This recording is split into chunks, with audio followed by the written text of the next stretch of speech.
So, you have a new group or you're a new game master and you're trying to decide what adventures to run. Maybe this is the first session you've ever run of any game, and you went to your local game store and bought a book that looks something like this. A 300 plus page tome with an entire adventure levels 1 to 20 crammed into one single book. Now, this isn't a video just about railing against this one company or this style of book. I just think we've got it in our heads, at least in the online community, that this is the de facto way to start games, and I just don't believe that's true. In fact, I think this is maybe the worst way to start off your gaming career. I say this because this is a pit I fell into as a new game master, and I really want to avoid new game masters out there falling into the same traps that I did. I have had 2 larger campaigns in my career that fallen apart because of my own mistakes, and because I tried to run books I wasn't ready to run. I just want to avoid folks thinking that they need to comprehend and digest one of these books and read like all 300 pages before they even start rolling dice with their friends. So today I want to bring up 2 questions you should ask yourself before choosing an adventure or a published adventure to run. Number 1, how much experience, if any, do you have with running games like D&D? And number 2, how much detail is important to you in order to run an adventure successfully? Now, my gut impulse is to recommend to you these smaller, more concise, minimalist style adventures that don't overwhelm the GM with too many extraneous details. Adventures like these anthologies written for OSE by publishers like Necrotic Gnome. And I know what you're thinking. But Jorben, I'm not running OSE. I'm running, let's say, 5e or even Dungeon Crawl Classics. Well, I've got some news for you, friends. Come closer. I'm going to let you in on a little, not so well-known secret. Adventure design has very, very little to actually do with game mechanics. In fact, I would say you can run almost any adventure with very little tinkering whatsoever. Here's an example. I ran this game right here in Shadowdark. It's written for a game called Knave 2e that doesn't have any classes, is in more of an OSR style than Shadowdark is, and I really didn't have to change much, if anything at all. And here's one part of the secret. I'm sure whatever game you're deciding to run has something like a monster manual or monster book. Or maybe you're using the Monster Overhaul, which works for just about any fantasy role-playing game you can think of. Anytime you come across a monster in one of the adventures in this book, let's say a kobold for instance, all you have to do is flip open your version of the monster manual, find kobold, and plug it into the adventure as is. And voila! That adventure is now suited for whatever role-playing game you're playing. I know what you're thinking. But Jorben, what about DCs, HPs, and other little mechanics like this? Well, friends, it's time for secret number 2. Whatever fantasy role-playing game you are playing probably has a little chart in the front of that book that says something about making different kinds of challenges or DCs for easy, medium, and hard difficulty levels. So all you have to do is take the essence of what that challenge is and just decide if it's easy, medium, or hard. Follow your gut and adjudicate accordingly. Even as relatively new or brand new game masters, it won't take you long to kind of get a feel for what should be an easy, medium, or difficult check in your games. And if you haven't seen this video here, here's a little tip from there that I'll just tell you real quick. You can take a die, you can take a number, and decide what the average DC is for the entire dungeon or adventure that you're running. And then, if there's an easy or hard version, just add a +3 or a -3 to that DC. And there you go. No need to reference the book the entire time that you're running the adventure. Just go with that main DC and then fluctuate depending on whether that challenge is harder or easier. And now that we have that short addendum out of the way, let's get into the meat of this video and talk about which adventures to run for new or first-time GMs. And just as the title and thumbnail of this video suggest, I'm going to showcase these in order of detail, complexity, and digestibility, so that you can see what I think are the easiest adventures to run first and end with the more complex ones.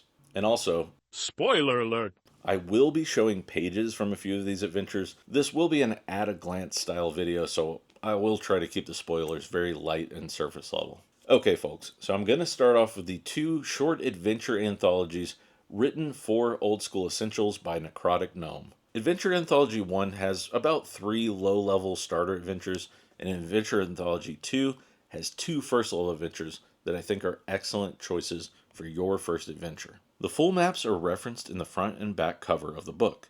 Each adventure starts off with a brief description, complete with a hook to get your players excited about that adventure. Then there's a list of the main players who are part of that dungeon and general information about set dressings or things like lighting. Each room starts off with a short description, followed by a bullet point list of things to interact with in those rooms. And just part of the idea here is that these adventures are so easy to run and digestible that some of them could be run without even reading too much ahead of time. In fact, I have run a few of these by just skim reading the rooms right before my players went into them.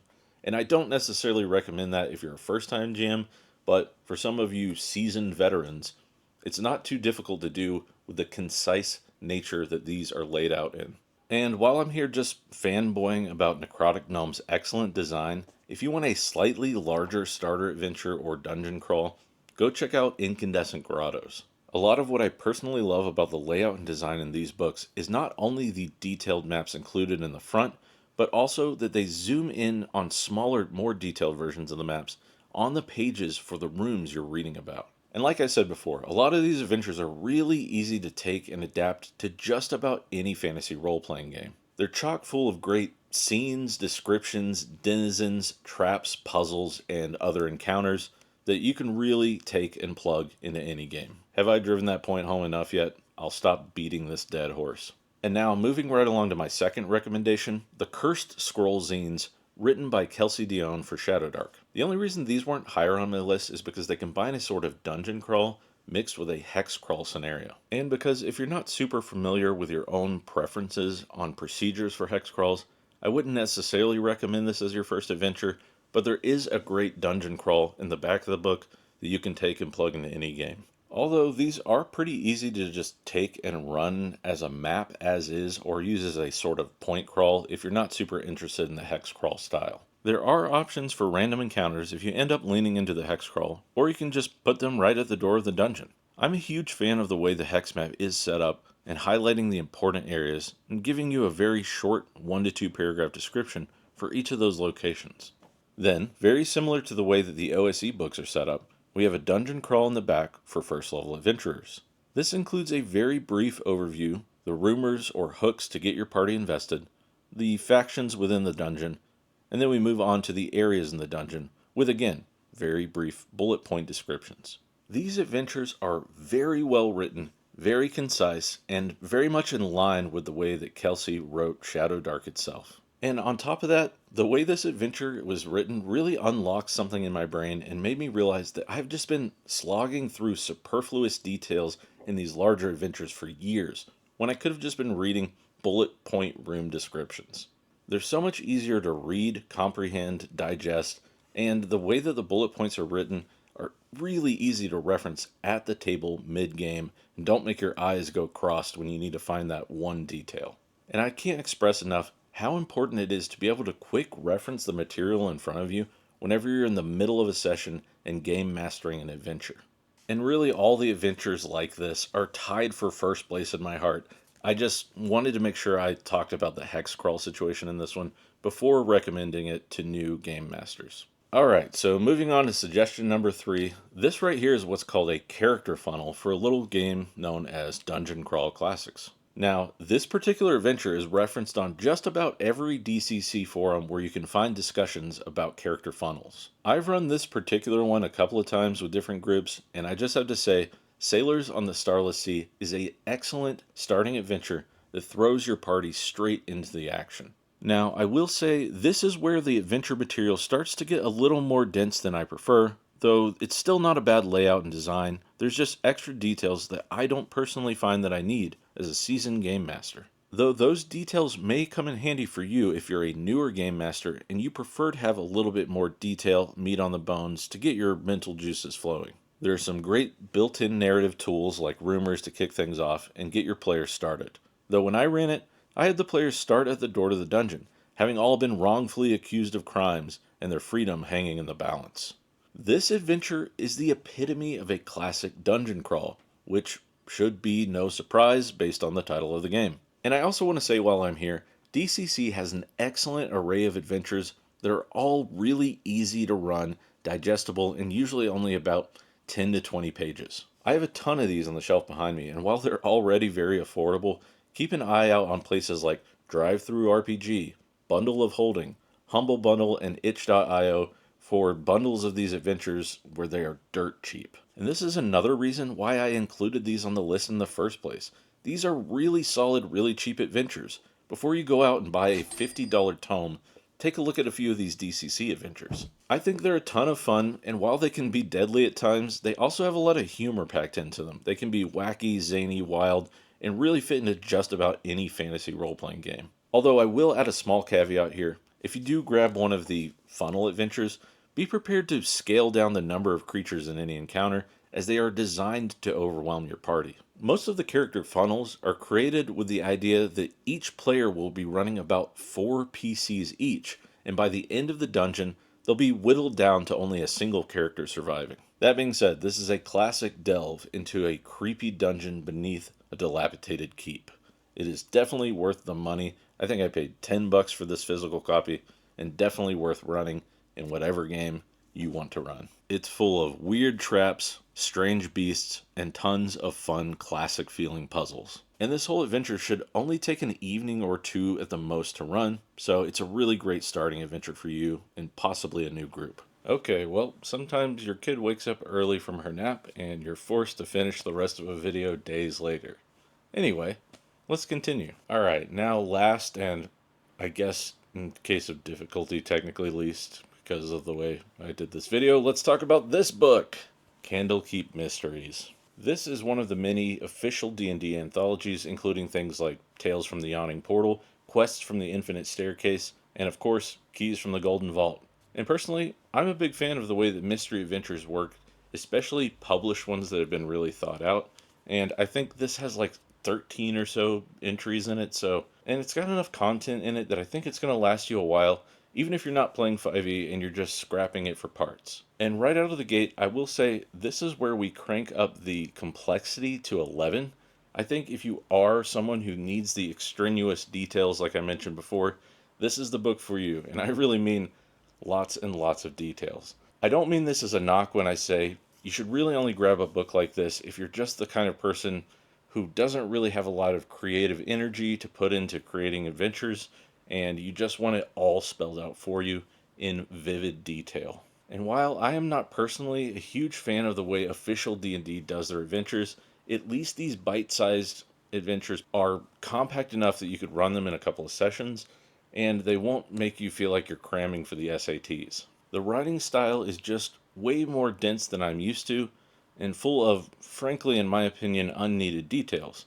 But, like I said, at least there are 13 or so of these in here. And if you don't run them as is, there are a lot of fun details to mine for and steal to create your own adventures with, or add to other ones that you're running. Like I said in the beginning, one of my main goals with this video is to try and steer new game masters away from buying these huge glossy books. And I'm not just talking about the anthologies, I'm talking about the adventure books that span the entire 300 plus pages of the book they come in. Oftentimes the suggestion with those books is to read them cover to cover, and I just don't think it's possible to cram all that knowledge into your head and hold it there while you're running a game. I just really want to emphasize that this is not the first way to go as a new GM, and I think it's one of the false idols of this hobby, thinking that you have to prepare this long, spanning adventure right out of the gate to try to hook your players in and keep them at your table. That being said, if you really feel you need the detail of something official like this, then go with one of the anthologies. They can at least be broken into what I call shorter chapter arcs,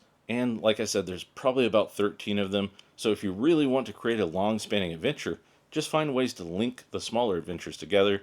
Your players won't really be able to tell the difference in the end. And some of these adventures do have compelling ideas and interesting twists or fun puzzles. It would just be a hard sell for me to recommend them to new players because of how they're laid out and how difficult it can be to dig through paragraph after paragraph of text for that single detail you need. If you're going to run one of these adventures, my advice is to read a lot ahead of time. Take what you need from the different rooms or locations, write it down in your own short bullet point list for those actual details you need in order to run this adventure.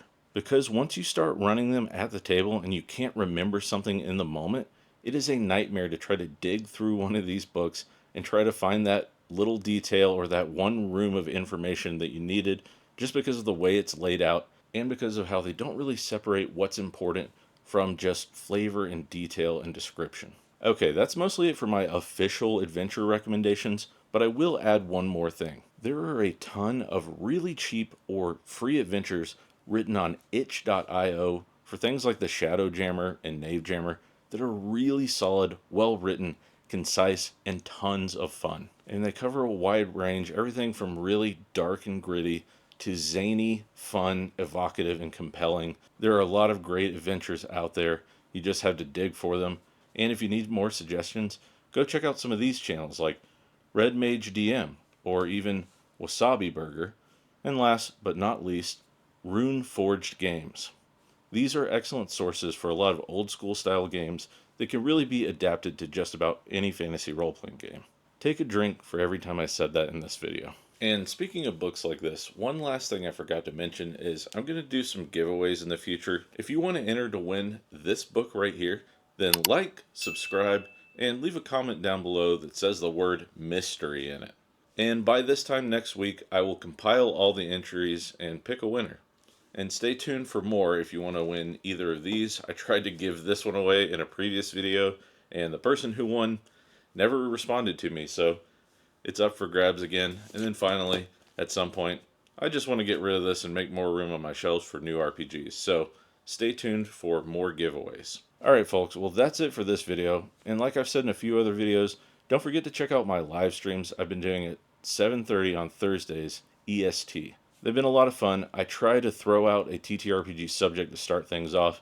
I usually ramble for about 15-20 minutes, and then I play a D&D related game like Card Hunter or something.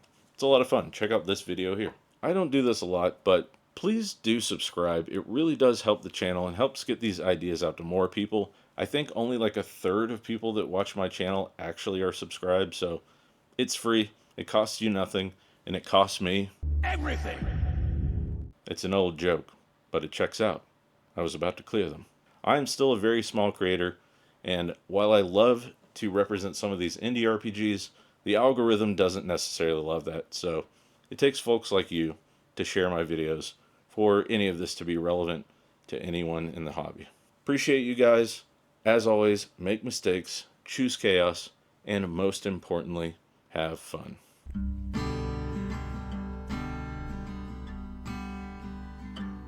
January, well, it's a month where game mastering's a little less scary.